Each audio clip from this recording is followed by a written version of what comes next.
Mi hermana se quedó con papá rico y yo con mamá millonaria. Un día apareció en mi cuarto y soltó: esta vida solo existe porque yo la permití. Después de que papá se declaró en bancarrota, mamá empezó a exigir el divorcio. Yo me mantuve al margen mirando cómo mi hermana se me adelantaba y corría hacia papá diciéndole: papá, no estés triste, yo me quedo contigo. En mi vida anterior, después del divorcio de nuestros padres, mi hermana se fue con nuestra adinerada mamá mientras yo me quedaba con nuestro papá arruinado, pero luego mamá se casó con un imbécil, perdió todo y acabó sin nada. Mi hermana también la pasó mal. En cambio, el negocio de papá despegó y se volvió un magnate. Celosa de mi éxito, mi hermana organizó un reencuentro que terminó en mi fatal accidente de coche. Ahora hemos sido transportadas al día en que nuestros padres firmaron el divorcio en el registro civil. Esta vez, con una sonrisa ladeada, mi hermana dijo: amo a papá, quiero quedarme con él. Lo que ella no sabía era que yo estaba aún más feliz por dentro. No quería volver a esa vida de engaños y mentiras. Mi hermana se aferró al brazo de papá toda dulzura: papá, por favor, déjame quedarme contigo, tú eres mi favorito y no le tengo miedo a un poquito de lucha. Las hijas mimadas suelen decir eso y logran tocar el corazón de los papás. Papá no se dio cuenta de que mamá estaba cerca, con el ceño fruncido. De ninguna manera, Amy, así se llamaba, va a sufrir contigo, me la llevo yo, insistió mamá. Mi hermana se iba con papá, y yo que mis padres peleaban por la custodia de ella como si yo ni existiera. Al final no pudieron hacerla cambiar de decisión, pero tampoco querían dejarme de lado. Como yo no estaba de acuerdo con que mi hermana se fuera con papá, mamá me eligió a regañadientes. Subí al auto de lujo de mi padrastro con mamá. Mi hermana se fue saltando y de la mano con papá. Antes de irse, mí no me sentan. Bob me lanzó una mirada burlona. No me importó al fin y al cabo. Mamá nadaba en dinero ahora y papá estaba hecho pedazos. En mi vida anterior, papá y yo pasábamos los días escondiéndonos de los acreedores. Yo no podía concentrarme en los estudios. Su fracaso profesional y el abandono de mamá lo destruyeron. Se rindió, se la pasaba borracho en un departamento de mala muerte y no prestaba atención a nada. Aunque era una estudiante brillante, no podía pagar la escuela y tuve que dejar los estudios para ayudarlo. Salimos del mismo vientre, pero mi hermana tuvo más suerte. Era bonita y sabía cómo ganarse a todos. Encantaba a nuestros padres, que la adoraban. Como era la menor, esperaban que yo, como hermana mayor, cediera ante sus caprichos. Incluso durante el divorcio todos querían quedarse con ella, pero en esta vida ella eligió a papá, dejándolo presumir frente a mamá en el auto. Mamá empezó a regañarme: siempre ha sido apagadita y poco carismática, ahora vamos a vivir con el tío Ricardo, así que no me dé pena, no manches. ¿Qué madre dice eso de su propia hija? Pero ni modo. El coche entró al fraccionamiento de lujo. Sabía que mi padrastro era rico, pero no a ese nivel. Me metieron en la mejor escuela privada de la ciudad. Un chofer me recogía y me dejaba todos los días para compensar que en mi vida pasada tuve que dejar los estudios. Ahora me inscribieron en la mejor escuela, me puse a estudiar a tope, estuve entre las 3 mejores todos los años. Mamá, que antes ni me pelaba, ahora no se perdía una sola junta. Le fascinaba que las otras la envidiaran y que las maestras la felicitaran. Como mamá, modelo como mi padrastro no tenía hijos. Prosperé en esa casa, incluso empecé a planear estudiar en el extranjero. Entonces mi mamá explotó: los chamacos no deben andar pensando en largarse, no te creas mucho solo, porque estás entre las primeras. Y lo dijo antes de que mi padrastro se animara a hablar. Después entendí: no necesitas razones para caerle mal a alguien, ni siquiera cuando eres su propia hija. Mi Padrastro no era ni la mitad de lo que mamá y mi hermana decían en mi vida anterior no era. Impredecible ni mandón ni violento, lo encontré inteligente, orgulloso y con dignidad, pero el conflicto no tardó en surgir después de mudarnos. Mamá era solo una cara bonita sin cerebro, la neta. Ella y papá eran tal para cual. Papá, un verdadero niño de papi, siempre fue medio brutote, fuerte. Se casó con mamá porque tenía lana y presencia. Cuando mis abuelos vivían lo apoyaban en todo, pero al morir papá se dejó influenciar por sus amigos idiotas y metió la lana en inversiones estúpidas. Perdió todo lo que él y mis abuelos habían construido. Mamá no tardó nada en buscarse otro y mandarlo al. Mis planes de estudiar en el extranjero se detuvieron por la oposición de mamá, pero con mis calificaciones podía entrar sin problema a la mejor universidad del país. ¿Está Amy?, preguntó la tía Nora. Tu mamá está en casa, salió de compras, pero tu hermana está arriba leyendo. Escuché los pasos de Amy acercándose a mi cuarto sin tocar. Abrió la puerta como si nada. Nin, ¿para qué finges? No hay nadie en casa. ¿A quién quieres impresionar con tanto estudio?, me dijo mientras me arrancaba los libros de las manos. Aunque papá la había criado, venía cada mes por dinero, joyas y ropa de mamá. Se iba con el coche lleno y al siguiente mes volvía igual de jodida. Papá, ahora un ludópata, cambiaba cosas buenas por efectivo para malgastarlo. A mamá le dolía ver a mi hermana sufrir con papá. Incluso le pidió a mi padrastro si podía traerla a vivir con nosotros. Él aceptó, pero papá se negó. Usaba a mi hermana como excusa para sacarle cosas a mamá. Así sostenía su vida. Tanto estudias que ya te está afectando, decía Amy. ¿De qué sirve? No eres tan bonita como yo y ni papá ni mamá te quieren. Esta vida buena es porque yo te la dejo tener. Disfrútala mientras dure.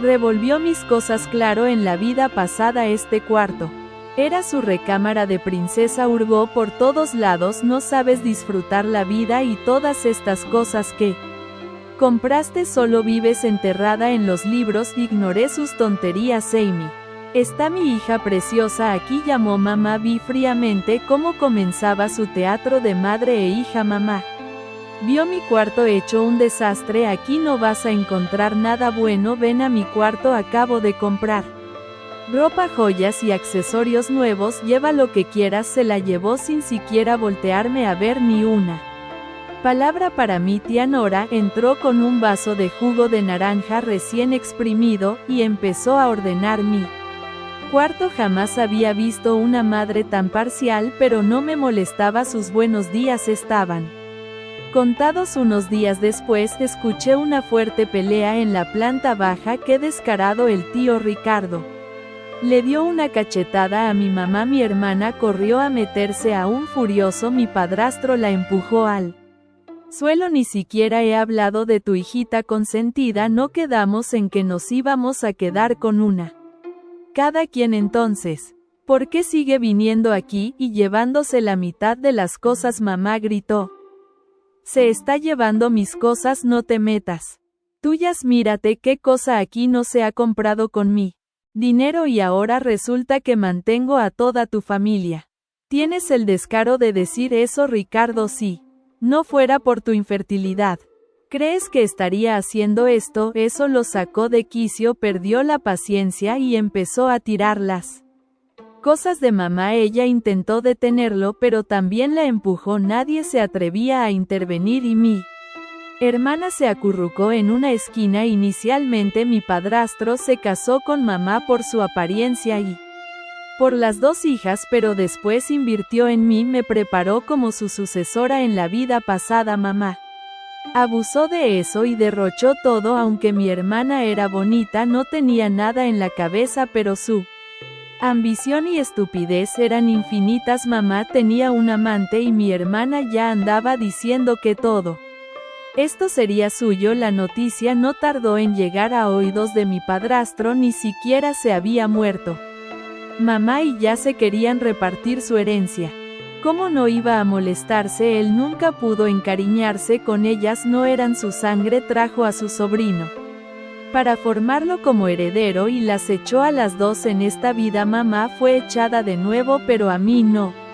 Me corrió. Nin, seguir a tu mamá ignorante es peor que quedarte conmigo. Todos mis esfuerzos habían valido la pena. Mi padrastro sabía que yo era lista, ambiciosa y con visión, siempre tomaba en cuenta su opinión antes de tomar decisiones importantes. Incluso hablamos en privado sobre la posibilidad de que tomara su apellido. Mi mamá, obsesionada con comprar ropa, ni se enteraba ni le importaba. Se negó a irse, dijo que prefería morirse. Subestimó a mi padrastro, un hombre que construyó su imperio desde cero. No es como mi papá, mimado e inútil. No iba a caer en sus jueguitos baratos. Señorita Nora, prepare algo de ropa para ella en el cuarto, ordenó. Llamó a seguridad. Así tal cual, mamá y mi hermana fueron echadas cuando mi padrastro pasó frente a mi cuarto. Me dio una palmada en el hombro. Nan, tú enfócate en tus estudios, los problemas de adultos no son para ti. Asentí. Los tontos siguen siendo tontos, no importa cuántas vidas vivan. Mi vida no cambió en nada. De hecho, el tío Ricardo me valoraba más. Mamá me rogaba en secreto que intercediera con él. Claro que no lo hice. Llamaba todos los días insultándome con las peores palabras. Un día tía Lidia escuchó, y dudó si yo era realmente su hija.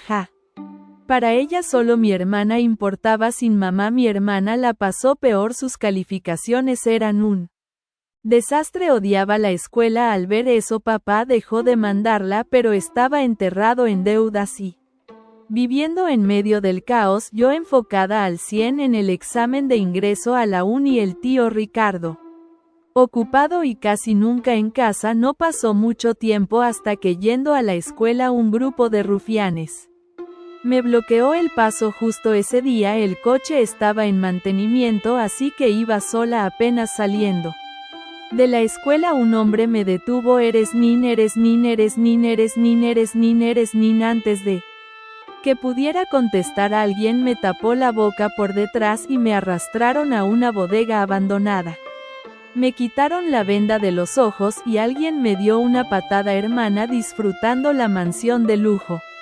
Abrí los ojos al sentir la brisa fría filtrarse por la ventana de mi habitación. Madrid dormía, pero yo estaba despierta, con el corazón latiendo como un tambor. Aún podía distinguir cada detalle de la bodega donde me habían secuestrado. El olor a humedad, las tablas podridas, la respiración entrecortada de Amy a mi lado. Hermana, disfrutando la mansión de lujo. Esa voz resonaba en mi mente como un latigazo. No sé cuánto tiempo estuve inconsciente, pero cuando desperté me incorporé con lentitud y respiré hondo. Me encontré en mi cama, envuelta en las mismas sábanas blancas que tanto había odiado. Pensé que estaba soñando. Sin embargo, las marcas de los costalazos empezaban a pintar mi cuerpo y mi memoria. Me senté y me toqué la frente. Un cardenal empezaba a brotar. Todo fue real, me dije en voz baja, con el miedo y la furia mezclándose en mi interior. Salí de la cama sin hacer ruido.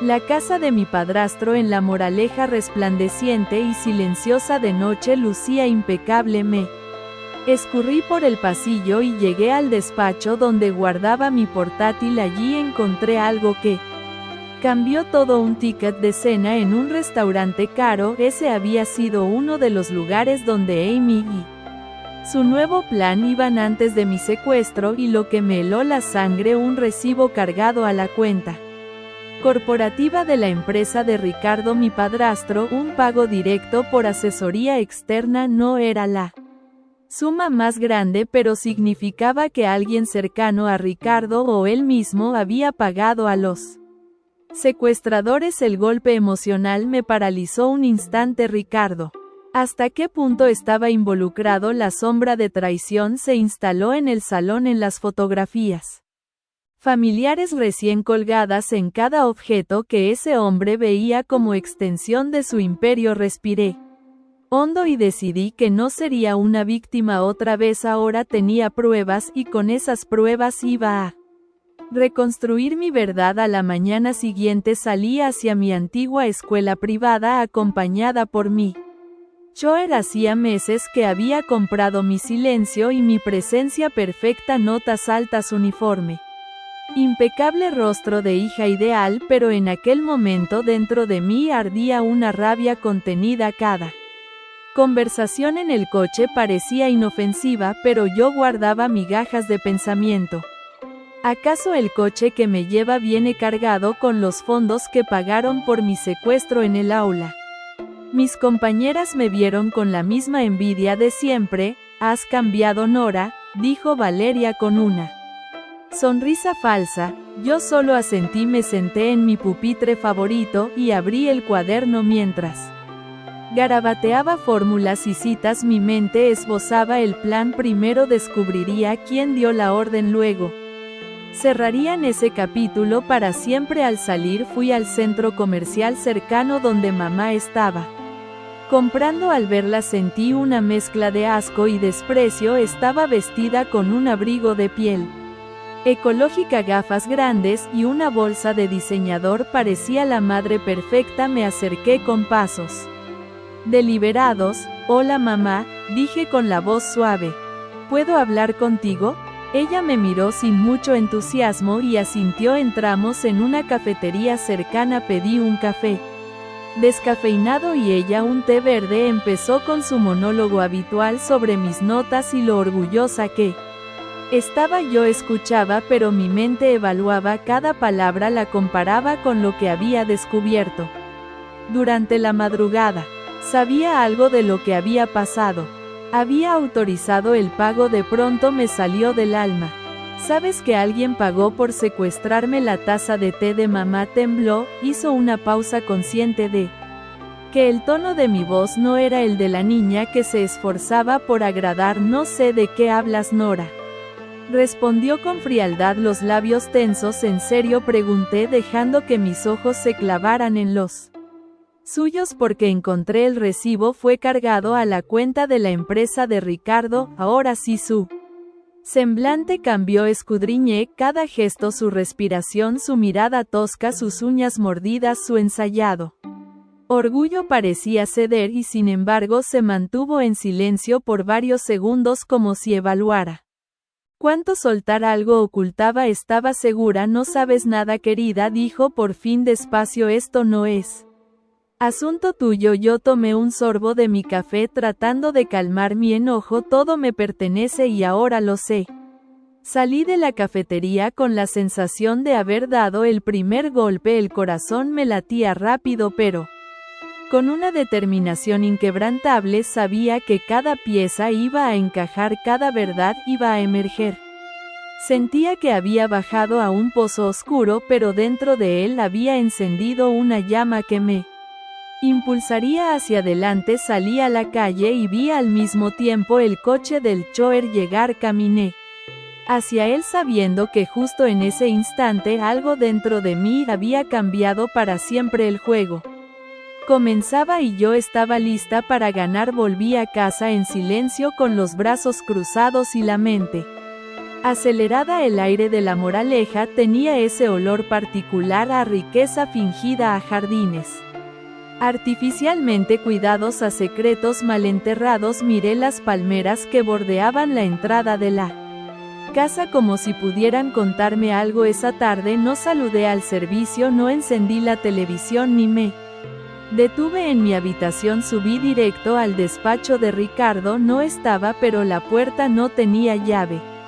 Y eso para alguien como yo era una invitación. Había algo en ese despacho que me llamaba desde hacía tiempo. Cada vez que entraba sentía que el lugar ocultaba más que papeles de negocios. Me senté en su silla esa de cuero negro y abrí lentamente las gavetas. Revisé carpetas, sobres, anotaciones. Al fondo de una carpeta etiquetada como consultoría externa legado encontré algo que me paralizó. Era una carta firmada por alguien llamado Eugenio Castañeda. Decía: «Hemos seguido su indicación. El incidente Fue ejecutado con la mínima violencia posible, no se cobrará adicional, no hubo testigos, mis manos temblaron, no era solo una teoría, Ricardo había mandado a secuestrarme, no su empresa, no un error administrativo. Lo peor de todo era la precisión del encargo, el tono clínico de las palabras, como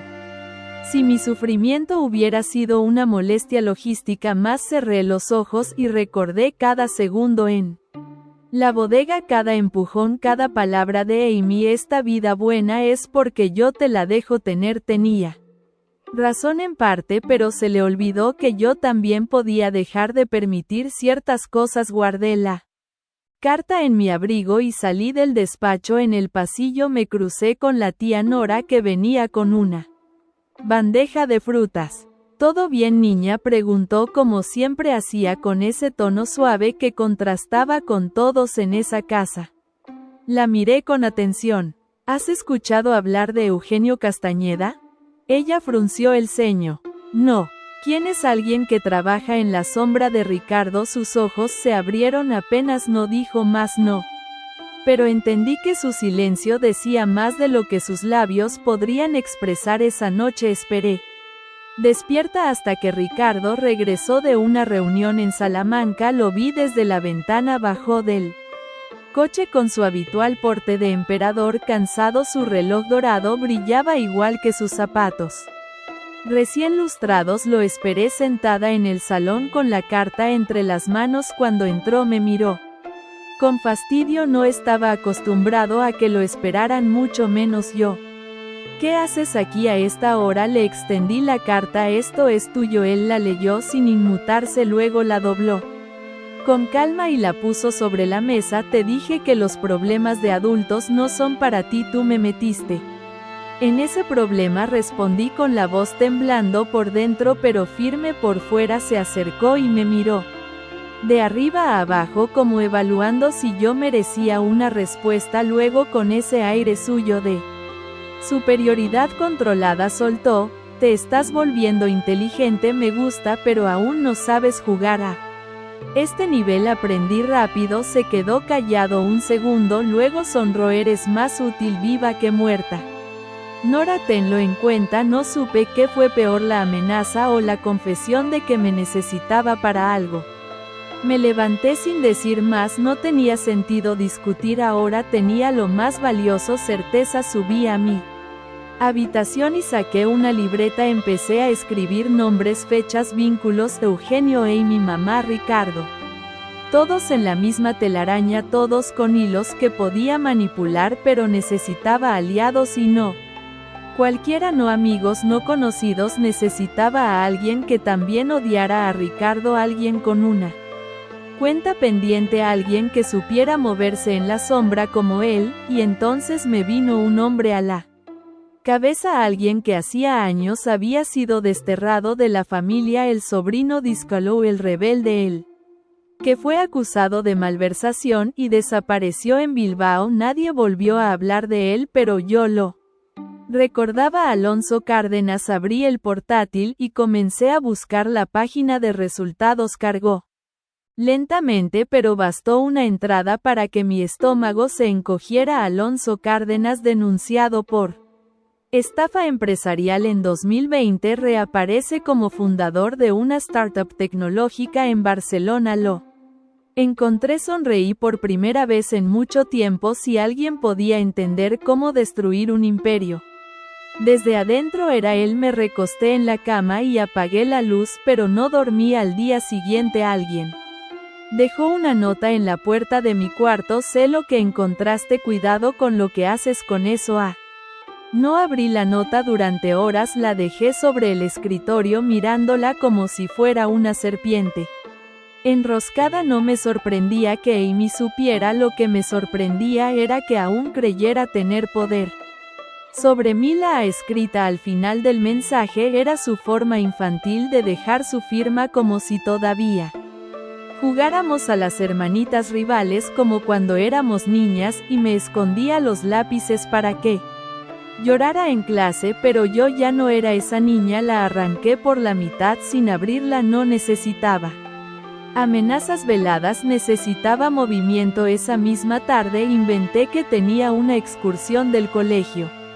Y tomé el tren a Barcelona. Tía Nora me ayudó a salir sin levantar sospechas, no preguntó mucho, pero su mirada de sé que estás metiéndote en algo peligroso me siguió hasta la puerta. En el AVE los paisajes cambiaban tan rápido como mis pensamientos. Imaginaba a Ricardo viendo sus dominios desde su despacho sin saber que una niña de 17 años ya había visto su talón de Aquiles. Pensaba en mamá, que seguramente estaría en una tienda probándose zapatos con el dinero de otro hombre, y en Amy.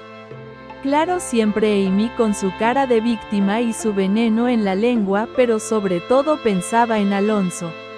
Lo recordaba de cuando era niña, la oveja negra, el que hablaba bajito en las cenas familiares, el que tenía ideas raras según mamá, el que una vez me dejó una tableta de chocolate sin decir palabra. Cuando lloré porque Amy había roto mi cuaderno, llegué a Barcelona al anochecer. La ciudad vibraba con vida como un corazón latiendo en cada calle. Tomé un taxi hasta la dirección de la startup. No sabía si funcionaría, si él querría verme siquiera, pero tenía que intentarlo. El edificio era de cristal y acero moderno, con una recepción que olía a café y ambición. Me acerqué al mostrador y pedí verlo. La recepcionista me miró de arriba a abajo. ¿Tienes cita? No, pero dígale que soy Nora Velasco. Su ceja se arqueó al escuchar el apellido. A los pocos minutos, un hombre alto con barba descuidada y camisa arrugada bajó por las escaleras. Era Alonso, más mayor, claro, pero sus ojos seguían siendo los mismos, inteligentes, observadores. Vaya, pensé que jamás volvería a escuchar ese nombre, dijo con una sonrisa irónica. Necesito tu ayuda, respondí sin rodeos. Es sobre Ricardo. La sonrisa se borró, me hizo un gesto con la cabeza y me llevó a su oficina. No hablábamos como familia, hablábamos como dos personas que sabían algo que otros no. Le conté todo: el secuestro, la carta, las cuentas, la amenaza y por supuesto mi plan. Mientras hablaba él no interrumpía, solo asentía de vez en cuando y apretaba los puños. ¿Tienes pruebas físicas? Copia de la carta, capturas del recibo, algunas grabaciones. Eso puede servir, dijo al fin. Pero necesitas más. Ricardo es cuidadoso, nunca hace algo sin blindarse antes. Entonces enséñame cómo exponerlo sin que me destruya. Primero me miró como si no pudiera creerlo que pedía. Tienes 17 años y más coraje que todos los hombres de esa familia juntos. Alonso se echó a reír un poco, luego sacó una botella de agua y me la ofreció. Vale, pequeña Velasco, si vamos a hacer esto lo haremos bien, pero tendrás que mancharte las manos. Estoy dispuesta y probablemente te cueste cosas importantes. Ya he perdido suficiente. Se quedó en silencio unos segundos. Entonces empecemos. Pero antes hay algo que debes saber. Me tendió una carpeta manila. Dentro había fotografías, recortes de periódicos, informes. Uno de ellos tenía mi nombre: Nora Velasco, potencial sucesora. ¿Qué es esto? Ricardo no quería que heredaras, pero alguien dentro de su empresa sí, alguien que te veía como una inversión. Lo que viviste no fue solo una venganza, fue una advertencia, y hay más personas detrás de todo esto. Levanté la vista con un nudo en la garganta. ¿Quién? Una mujer ligada a tu madre. Trabajaron juntas hace años. Fue quien filtró tu expediente académico a Ricardo para probar que eras valiosa. Mi madre sabía, no estoy seguro, pero sí lo sabía. Participó más de lo que imaginas. El suelo se abrió bajo mis pies. Hasta ahora había creído que mamá era simplemente negligente, vacía, pero esto era traición. Tienes un nombre, sí, y es alguien que conoces. Justo en ese instante mi móvil vibró. Era un mensaje de Amy. Hay cosas que no deberías descubrir, hermanita, pero ya que estás jugando, ¿quieres saber quién era la amante de Ricardo antes que mamá? Pista, la conoces muy bien. Mi garganta se cerró. ¿Quiénes? Pregunté en voz baja mirando a Alonso. Él respiró hondo como si estuviera decidiendo si decirlo. Tu profesora de literatura. Clara. Volver a Madrid después de ese viaje no fue fácil. En el tren de regreso no dejaba de pensar en la imagen de Clara, mi profesora de literatura, sentada frente a mí cada semana corrigiendo mis ensayos con esa sonrisa maternal que ahora se sentía como una máscara grotesca, su voz suave, sus elogios sutiles. Todo había sido una mentira, una manipulación. Desde el principio llegué a casa antes del anochecer. El silencio habitual me dio una bienvenida fría, casi calculada. Tía Nora me esperaba en la cocina con una infusión de tila. Me miró de reojo mientras le daba vueltas a la cuchara dentro de la taza. ¿Todo bien, niña? Sí. ¿Y no conociste alguna vez a Clara? Pregunté sin rodeos. La profesora del instituto, Rosalía. Claro, la vi un par de veces en las reuniones de padres. ¿Por qué? Solo quería confirmar algo. Mentí, aunque mi voz tembló al final. No insistió, pero sus ojos se clavaron en mí con una mezcla de preocupación y sospecha. Lo sabía, lo intuía, al menos esa noche. No pude dormir. Me levanté 2 veces a revisar los mensajes esperando que Amy volviera a escribirme, que soltara otra bomba, pero nada. Silencio absoluto. Lo que me inquietaba más, a la mañana siguiente entré al aula como siempre, las mismas miradas, las mismas risitas a mis espaldas, pero yo ya no era parte de ese teatro. Me sentía como una intrusa en mi propia vida. Clara estaba en el estrado, escribiendo una cita de Federico García Lorca en la pizarra. La pena negra sube por dentro como una marea de sombra. ¿Una coincidencia o una provocación? Me senté en silencio, esperé hasta que todos se fueron. Fingí buscar algo en mi mochila mientras Clara guardaba sus libros. ¿Puedo hablar contigo un momento? Pregunté sin mirarla directamente. Ella se giró con su clásica sonrisa serena. Claro, Nora, siempre tienes cosas interesantes que decir. Cerré la puerta del aula. Me acerqué lentamente. La tensión era espesa como niebla. ¿Conociste a Ricardo antes de que fuera mi padrastro? Su rostro cambió apenas 1 milímetro, pero lo suficiente. ¿Por qué preguntas eso? Porque sé que trabajaste con mi madre y que filtraste mis notas y que fuiste su aliada cuando empezaron a mover hilos para manipular mi destino. Se mantuvo en silencio unos segundos, luego suspiró. Eres más lista de lo que aparentas. Lo sé. ¿Qué quieres de mí? Se sentó sobre la mesa cruzando los brazos. Ya no fingía nada, Nora. Nunca quise nada directamente, pero sí creí en ti, en tu inteligencia, tu ambición, en lo que podrías llegar a ser si alguien te abría las puertas correctas, y esa fue tu forma de ayudarme, participando en mi secuestro. Yo no ordené eso, exclamó con fuerza, por primera vez perdiendo el control. Solo pasé información. Pensé que era para una beca, algo legal, pero luego me di cuenta tarde de lo que habían hecho. ¿Y qué hiciste al darte cuenta? Nada, admitió con amargura, porque ya estaba metida hasta el cuello. Porque tu madre me amenazó, porque Ricardo me ofreció silencio y dinero. Me quedé callada. No había satisfacción en su confesión, solo una tristeza sórdida. Y Amy. Clara rió suavemente. Amy solo quería atención. Siempre fue una pieza fácil de mover. La miré fijamente. Estás despedida, Clara. No puedes despedirme, rió incrédula. Mi padrastro es quien financia este colegio. ¿No lo sabías?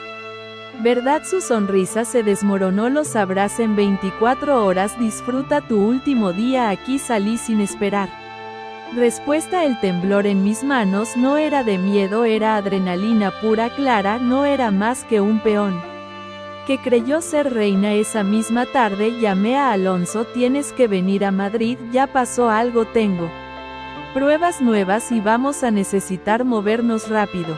¿Qué tienes en mente? Arruinar a Ricardo. Desde adentro colgué. El plan empezaba a tomar forma, pero esa noche, mientras me preparaba para dormir, recibí un mensaje anónimo. Una sola frase.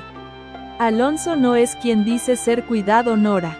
La frase me atravesó como un cuchillo. Alonso no es quien dice ser. Cuidado, Nora. Leí el mensaje una y otra vez mientras la pantalla de mi móvil brillaba.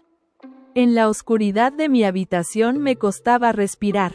¿Qué significaba eso? ¿Una amenaza, una advertencia o una mentira más en este juego en el que todos parecen disfrazados? Pasé la noche en vela mirando el techo, repasando cada conversación que había tenido con Alonso, su calma, su lenguaje medido, su forma de mirarme con esa mezcla de compasión y respeto. Había sido todo una actuación. Al amanecer tomé una decisión, me levanté, me vestí sin hacer ruido y salí de casa. No fui al colegio, en su lugar me dirigí a una cafetería cercana a la estación de tren donde sabía que nadie me encontraría. Saqué el portátil y empecé a buscar. Navegué por foros, periódicos viejos, archivos empresariales. Cuanto más leía, más se me tensaban los hombros. En 2020, Alonso había sido acusado no solo de malversación, sino de fraude documental, suplantación de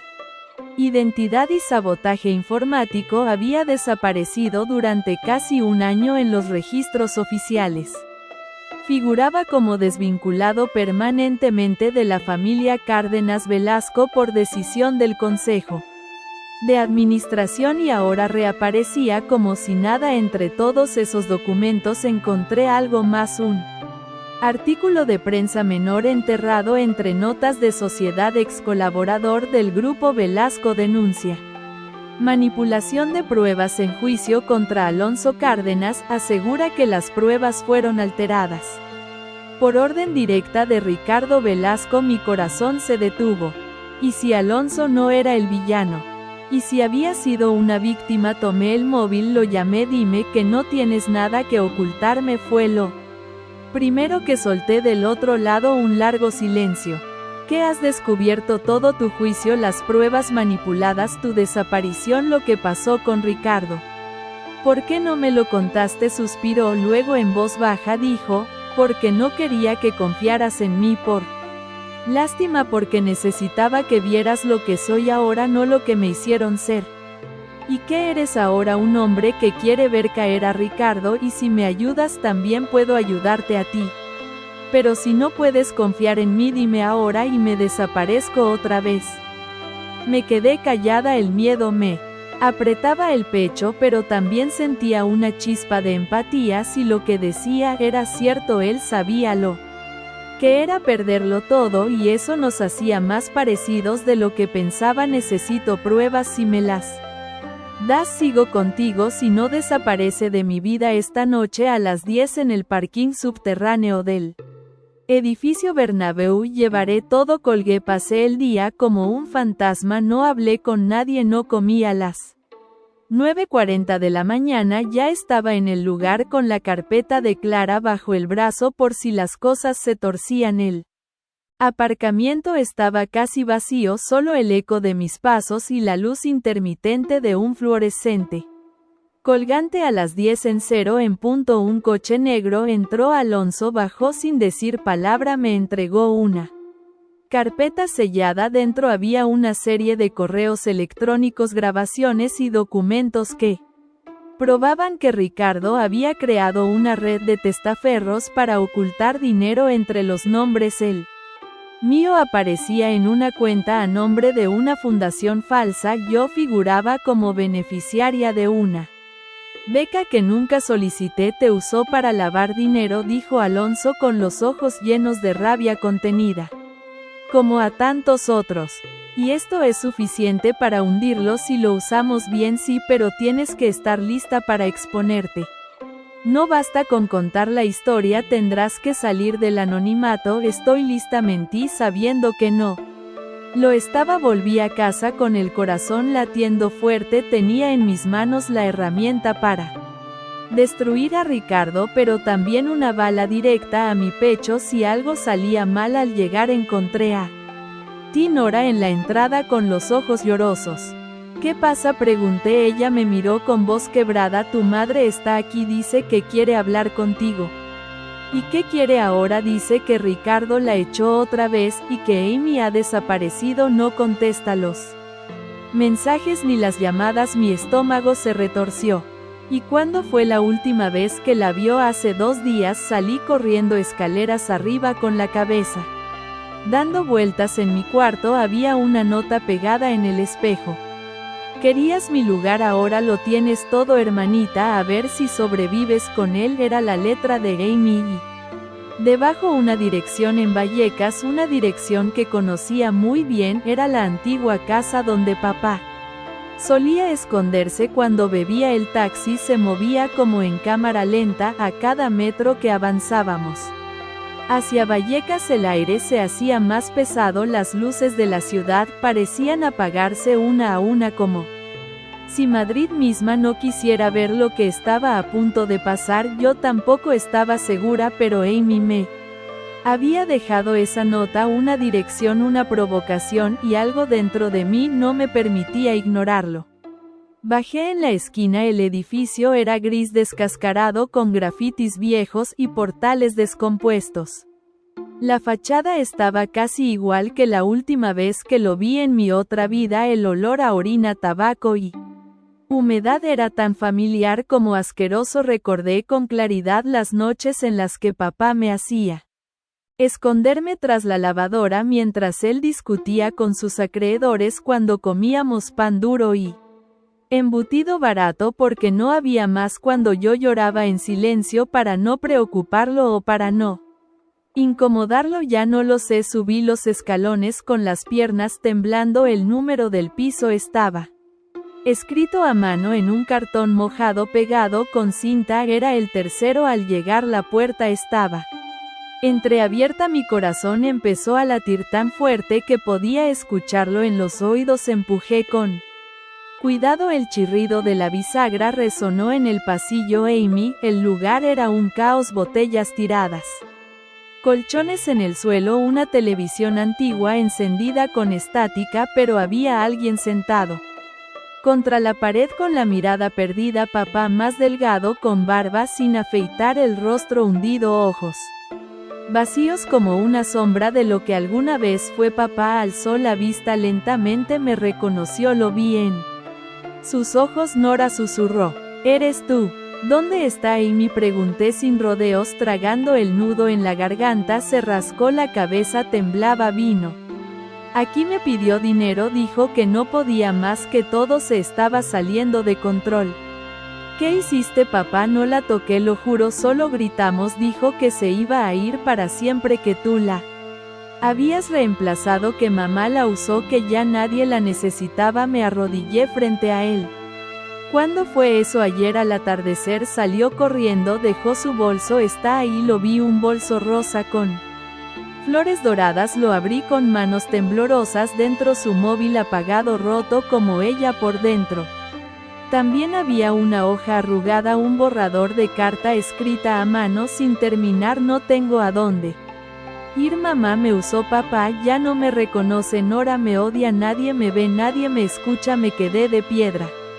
Papá, tenemos que encontrarla, pero él no reaccionó. Lloraba, se tapaba el rostro como un niño. Tomé el móvil, llamé a Alonso. Amy ha desaparecido, hay una nota, estoy en casa de mi padre, mando ubicación, voy en camino. Mientras esperaba recogí la carta, la doblé con cuidado. Mi hermana, por más que la odiara, seguía siendo parte de mí, y ahora estaba perdida, quizá destruida, quizá peor. Alonso llegó a los 20 minutos, subió sin hacer ruido al verme en el suelo junto a papá. No dijo nada, solo me miró.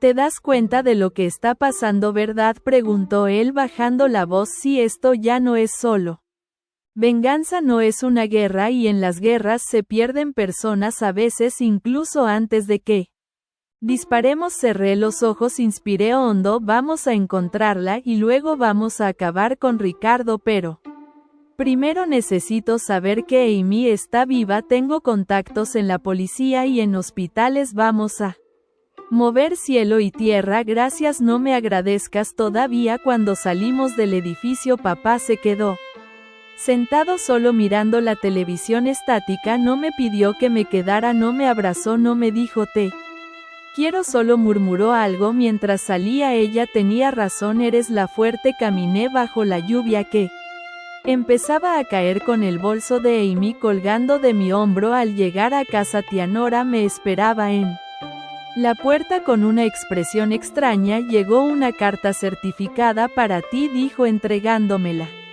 ¿De quién? Del abogado personal de Ricardo, y no es buena noticia. Rompí el sello dentro. Una notificación legal. Ricardo había transferido todos los bienes a una empresa en Islas Caimán, las acciones, las propiedades, todo, y ahora la fundación a mi nombre tenía una deuda de más de 2 millones de euros. No supe cuánto tiempo me quedé mirando esa carta. Las palabras bailaban ante mis ojos, pero no necesitaba leerlas más de una vez para entender. Ricardo me había usado como tapadera otra vez. El juego de siempre. Me colocaba donde quería, me vestía de oro, me ofrecía un trono solo para que cuando todo estallara el barro me salpicara a mí. Tiré la carta al suelo. ¿Qué dice?, preguntó tía Nora temblando. Que ahora soy responsable de una deuda de más de 2 millones de euros en una fundación que nunca pedí crear, que nunca firmé, que ni siquiera sabía que existía. Dios santo, murmuró ella llevándose una mano al pecho. Tomé aire, conté hasta 10, me obligué a calmarme. Llorar no era una opción, estallar no servía de nada. El dolor se convertía en poder si se sabía usar. Y yo en ese momento lo supe. Ya no era solo una niña traicionada, era una mujer con la furia justa para derribar imperios. Llamé a Alonso. Ricardo me dejó una bomba fiscal, lo imaginé. ¿Y qué hacemos? Lo que haría él, usar el sistema contra él mismo. ¿Tienes una idea? Sí, pero primero necesitamos a alguien con acceso real a los registros internos de la fundación y a las empresas que él usó como fachada. ¿Tienes a alguien en mente? Sí, una antigua contable suya, se llama Belinda, lo odia más que tú y yo juntos porque la arrastró a la ruina. Tráela esta noche a mi casa. ¿Estás segura? Sí, estoy cansada de jugar a la víctima, ahora quiero ser la que escribe el guión. Col G. con acento agudo. Me dirigí al despacho de Ricardo. No lo había vuelto a pisar desde la noche de la confesión. Entré y encendí la lámpara. Todo seguía en su lugar, pero yo ya no era la misma. Fui directamente al archivador. Empecé a buscar nombres, carpetas, conexiones. Necesitaba algo más, algo que lo hiciera sangrar, y entonces lo encontré. Una carpeta negra sin etiqueta, dentro una lista de transferencias a nombre de distintas personas, algunas con apellidos falsos, otras evidentemente inventadas, pero al final de la lista el nombre de mi madre con fecha reciente, un pago de 45.000 euros marcado como compensación extraordinaria. Silencio garantizado. Me quedé helada, corría escaleras arriba con la carpeta en la mano. Tía Nora, ¿qué pasa? ¿Dónde está mi madre? Se fue esta mañana, dijo que necesitaba ordenar sus pensamientos. ¿A dónde fue? A casa de una amiga en Salamanca, creo. ¿Qué ha hecho ahora? Vendió su silencio una vez más. Una vez.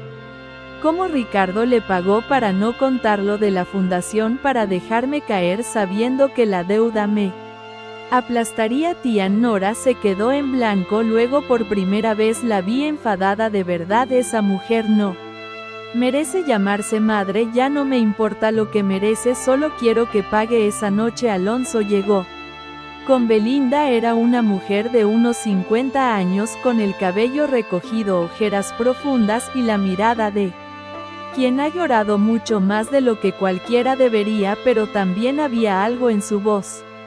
Determinación. Tú eres la niña, no soy la mujer que va a acabar con él. Belinda sonrió. Entonces estamos en el mismo bando. Nos sentamos. Ella extendió una serie de documentos gráficos, balances. Yo aporté lo mío. Alonso también. Durante horas tejimos el plan. No un ataque frontal, no una denuncia desesperada.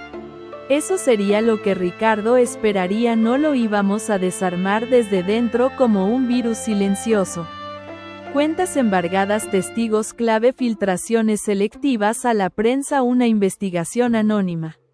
Iniciada desde un juzgado de Cádiz donde él no tenía aliados, todo programado como un dominó, una pieza empujando a la otra. A la 1 de la madrugada lo teníamos todo. ¿Y qué hacemos con tu madre?, preguntó Alonso. Nada, respondí con frialdad, que vea desde abajo cómo se derrumba el mundo que ayudó a construir antes de irse. Belinda me miró. Hay algo más que debes saber. Amy no desapareció, no del todo. Recibí una alerta bancaria a nombre de ella en una tienda de electrónica en Cuenca hace 2 días. ¿Estás segura? Sí, fue ella, nadie más usa ese DNI. Mi pecho se llenó de una mezcla imposible de describir: rabia, alivio, miedo. Amy seguía viva, pero no quería ser encontrada. Me senté en la cama sola. Afuera comenzaba a llover otra vez. Mi móvil vibró. Un número desconocido. Respondí. Silencio y luego una voz: Nora, tenemos que hablar, pero esta vez con la verdad. Estoy en Cuenca, ven sola, no le digas a nadie. Era Amy. La llamada terminó tan rápido como empezó. Amy no dio más detalles, solo la ciudad, la condición de ir sola y ese tono quebrado que no le recordaba. Me quedé sentada con el móvil en la mano, paralizada, como si acabara de hablar con un fantasma. Cuenca no era un lugar cualquiera.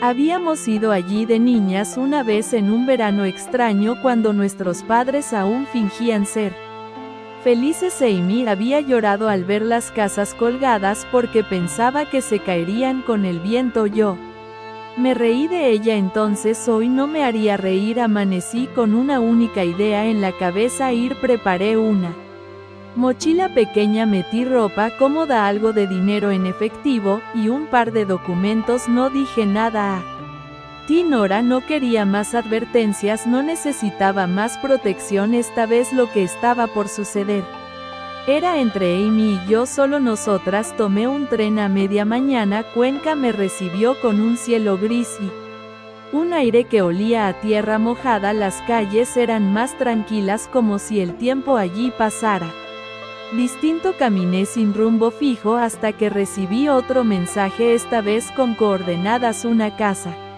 antigua en las afueras. Parecía una casa de campo reformada, puerta de madera, tejado inclinado, una bicicleta oxidada apoyada en la pared. Toqué. Una vez la puerta se abrió lentamente. Amy, despeinada, sin maquillaje, ojeras marcadas, ropa demasiado grande para su figura. No era la princesa arrogante de siempre, era otra cosa, más humana, más rota. Nos miramos largo rato, ninguna habló.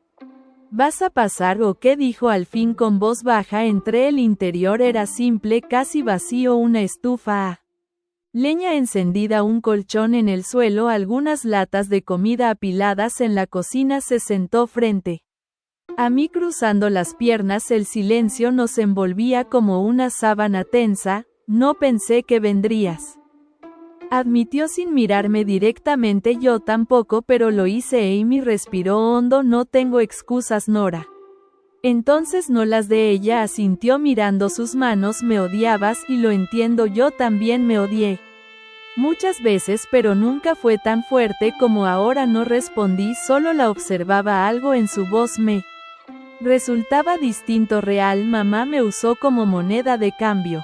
Sabes, me decía que yo era su joya, que tú eras demasiado seria, demasiado fría, que no entendías el valor de la belleza y tú le creíste durante años. Sí, pensé que si era perfecta para ella nunca me dejaría, pero me dejó igual como a ti y papá. Papá solo me quería cuando le convenía, como trofeo, como carnada para sacarle cosas a mamá. Luego me ignoraba o me gritaba o me usaba para sus apuestas.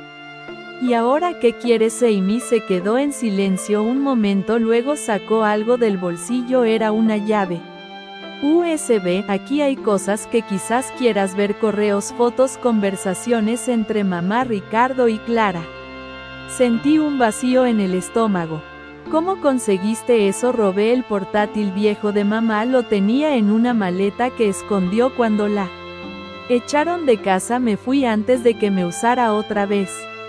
¿Por qué me das esto ahora? Amy me miró por primera vez porque quiero que termines con esto. Que lo derrumbes todo, que hagas lo que yo no fui capaz. ¿Y por qué su voz se quebró? Te lo debo. Y después que después desaparezco, no quiero volver, no quiero saber nada de esta familia, no me pidas que te perdone, dije con frialdad, no lo hago, solo no me odies más de lo que ya me odio yo. Nos quedamos calladas. Afuera comenzó a llover, el sonido llenó la casa como un susurro persistente. Le tendí la mano, te llevaré de vuelta a Madrid, no te abandonaré aquí, pero después tú eliges qué hacer.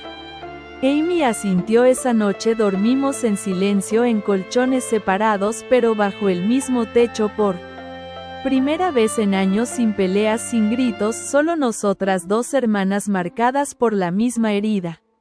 Dos sobrevivientes del mismo incendio. A la mañana siguiente, al llegar a casa, nos esperaba Alonso.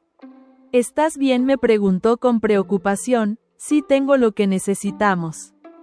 Le entregué el USB, él lo conectó, las carpetas se abrieron, allí estaban transferencias bancarias, grabaciones de audio de Clara y mamá, correos de chantaje, capturas de documentos firmados por Ricardo con sellos falsificados. Esto es dinamita, susurró Alonso. Entonces es hora de encender la mecha. Amy se quedó en el fondo del salón sin intervenir, pero sus ojos brillaban por primera vez con algo parecido a la esperanza. Esa misma tarde recibí una llamada del abogado de Ricardo. Señorita Velasco, su presencia es requerida para firmar un documento de renuncia de participación en la fundación. Es solo un trámite, nada grave. ¿Y qué pasa si no lo firmo? Podrían iniciarse acciones legales más serias. Entonces prepárense porque tengo pruebas de fraude, corrupción y falsificación, y pienso llevarlas a la audiencia pública. Silencio. Luego colgaron. Sabía que la batalla había comenzado de verdad, y esa noche tía Nora me entregó una carta. Llegó por mensajería de alguien llamado Belinda. La abrí. Dentro una sola frase escrita a mano: ten cuidado, Nora. Ricardo tiene un último as bajo la manga, y no estás preparada para lo que significa. Dormí mal esa noche. Cada crujido de la casa me hacía abrir los ojos. El viento golpeaba las ventanas como si algo quisiera entrar, como si la tormenta no fuera solo afuera sino dentro de mí también. La carta de Belinda me pesaba en el pecho. Ricardo tiene un último as bajo la manga. ¿Qué más podía tener? Ya había manipulado cuentas, usado mi nombre, arrastrado a mamá, destrozado a Amy, convertido mi vida en una guerra silenciosa. ¿Qué quedaba? A las 6 de la mañana ya estaba de pie, vestida, con el portátil abierto y los documentos del USB desplegados por todo mi escritorio. Alonso dormía en la habitación de invitados, agotado por tantas horas de planeación. Amy, por su parte, no había salido de su cuarto en todo el día anterior. Desde el reencuentro en Cuenca apenas cruzamos palabra. Algo en ella había cambiado, pero no sabía si era suficiente. Abrí la carpeta que contenía los registros de las empresas fachada. Pasé por cada transferencia, cada nombre, cada número, y entonces lo vi: un documento con una firma que conocía demasiado bien, mi firma, pero yo nunca había firmado eso. Era una autorización de traspaso de fondos de la Fundación Nora Velasco a una empresa en Islas Vírgenes, con mi nombre, mi DNI, y la firma perfectamente falsificada. Sentí un escalofrío recorrerme la columna. Ricardo no solo me usó, me convirtió en cómplice sin que yo lo supiera. Si esto llegaba a la policía antes de que pudiera demostrar la falsificación, podía acabar en prisión, y no como víctima. Llamé a Alonso. Despierta ahora. Él llegó en segundos, aún con los ojos hinchados de sueño. ¿Qué pasó? Encontré una firma mía en los traspasos. Es perfecta, demasiado perfecta. Falsa. Él la revisó. Se puso serio. Esto es grave. Si lo usan antes que tú, no tendrás cómo defenderte. ¿Y cómo lo sabía Belinda? Quizás lo vio en los registros, o quizás Ricardo le dijo. sabía que te lo mostraría. Quería ver qué hacías y si todo fue una trampa, si Belinda también jugaba para él. No la conozco. Belinda quiere verlo destruido, pero eso no significa que te proteja, solo que te está advirtiendo que él aún tiene ventaja. ¿Qué hago? Lo enfrentamos, pero a nuestra manera en público. Me quedé en silencio. Luego una idea cruzó mi mente, una que nunca antes me hubiera atrevido a considerar. Quiero hacerlo en una conferencia de prensa. Que todas las pruebas, los documentos, las grabaciones, quiero decirlo yo con mi voz en mi cara. Quiero contar la verdad antes que él la distorsione. Alonso me miró como si no me reconociera. Eso te expondrá a todos. Mejor eso que vivir en la sombra de una mentira. Pasamos todo el día preparando la declaración. Contactamos a una periodista de investigación, Marta Salazar, una de las pocas que no estaba bajo el control de Ricardo. Marta aceptó rápidamente. He oído rumores sobre Velasco durante años, pero nadie se atrevía a hablar. Si tú estás dispuesta, yo lo publico. Estoy lista. La rueda de prensa se programó para el viernes por la mañana en un pequeño hotel del centro de Madrid. Nada ostentoso, nada grandioso, pero suficiente para que los medios acudieran la noche antes. No dormí. Amy me tocó la puerta. ¿Puedo entrar? Sí. Se sentó a los pies de mi cama. ¿Estás segura de lo que vas a hacer? No hay vuelta atrás. Te admiro, dijo en voz baja. No sé si algún día podré decir eso sin llorar. No respondí, pero le tomé la mano. A la mañana siguiente todo estaba preparado. Cámara, micrófonos, periodistas. Yo con un vestido sobrio, el cabello recogido, las manos ligeramente temblorosas. Alonso y Marta a mi lado. Tomé el micrófono. Buenos días, mi nombre es Nora Velasco y vengo a contar una historia que me ha sido arrebatada por años. Conté todo: el fraude, la fundación, la manipulación, las amenazas. Mostré pruebas, imágenes, grabaciones, documentos. Dije los nombres. No oculté nada, ni siquiera lo que Amy había hecho, pero también conté su redención, su dolor. Los flashes no paraban, las cámaras grababan cada palabra. Al final respiré profundo. Y si este es el final de mi nombre, que lo sea con la verdad sobre la mesa, porque nunca más voy a ser el escudo de ningún hombre poderoso ni la marioneta de nadie. Aplausos, silencio, shock. Luego un periodista alzó la mano. Sabe que puede enfrentar cargos, sí, pero también sé que puedo demostrar cada falsificación, cada firma, cada mentira. Cuando terminó salimos por la puerta trasera. Mi móvil vibró. Un número desconocido. Nora, dijo la voz. Soy Javier Velasco, el hijo de Ricardo. Me detuve. ¿Qué quieres? Te acaban de poner una orden de detención. El juez no se ha tragado tu historia. Ricardo lo compró también. Se me cortó la respiración. ¿Y tú por qué me lo dices? Porque yo también lo odio. Y porque tú eres la única que se atrevió. Colgó. Me giré hacia Alonso. Tenemos que correr. ¿A dónde? A casa, a buscar el documento original, el único que puede salvarme. ¿Cuál? La prueba que nunca debía ver la luz. El camino a casa fue un caos. Madrid hervía de rumores. Las redes sociales estallaban con mi nombre. Nora Velasco, la heredera traicionada. Algunos me llamaban valiente, otros mentirosa, pero la verdad no dependía de ellos, dependía de un papel, un documento escondido en una carpeta negra en el fondo de una caja olvidada. Lo sabía porque yo misma lo vi una vez. Era un acta notarial. Ricardo me había obligado a firmar un documento durante una supuesta reunión familiar cuando tenía 15 años. Yo pensé que era una autorización para abrir una cuenta bancaria a mi nombre, pero no, era un poder notarial amplio que permitía transferencias, movimientos fiscales, la llave maestra de todo el fraude. Llegamos a casa, corrí al despacho, busqué entre los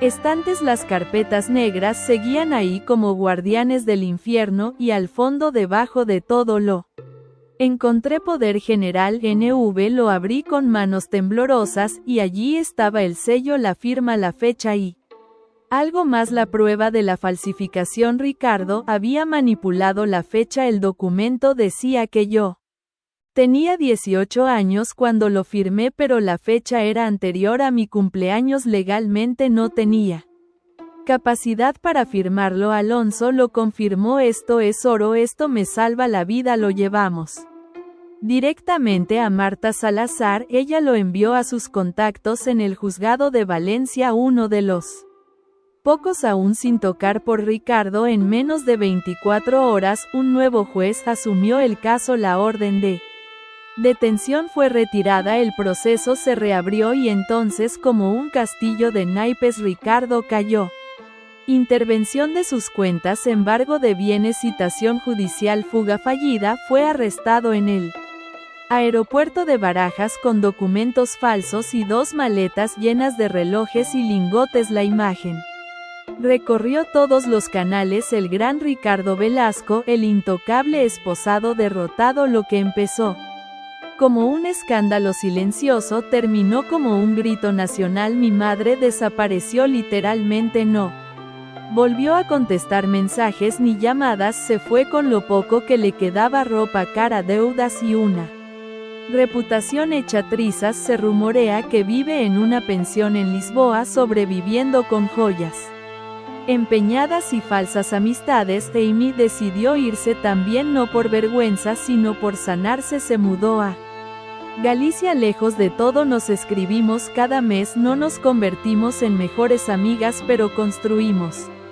algo nuevo. Respeto. Papá murió unas semanas después, solo en su piso con una botella vacía al lado. No fue una sorpresa, fue un cierre. Clara fue despedida del colegio, enfrentó cargos por complicidad. No se defendió, solo escribió una carta en la que decía: fui cobarde. Ella fue valiente y eso me destruyó más que cualquier sentencia. Belinda testificó y después de años en la sombra abrió una consultoría para mujeres que habían sido silenciadas por empresas. Me invitó a formar parte del consejo. Acepté, y yo volví a estudiar. Con el tiempo la gente dejó de mirarme como escándalo ambulante. Me convertí en símbolo de lucha, para algunas en advertencia, para otras fondé, con acento agudo, mi propia organización. La Voz Velada. Ayudamos a chicas como yo atrapadas en redes de poder, chantaje y manipulación. Alonso se convirtió en mi socio y amigo nada más. Aunque alguna vez lo pensé, entendí que ambos estábamos demasiado rotos para amar a alguien más, pero nos teníamos y eso bastaba. Una mañana mientras desayunábamos en la terraza, él me miró y dijo: ¿lo volverías a hacer?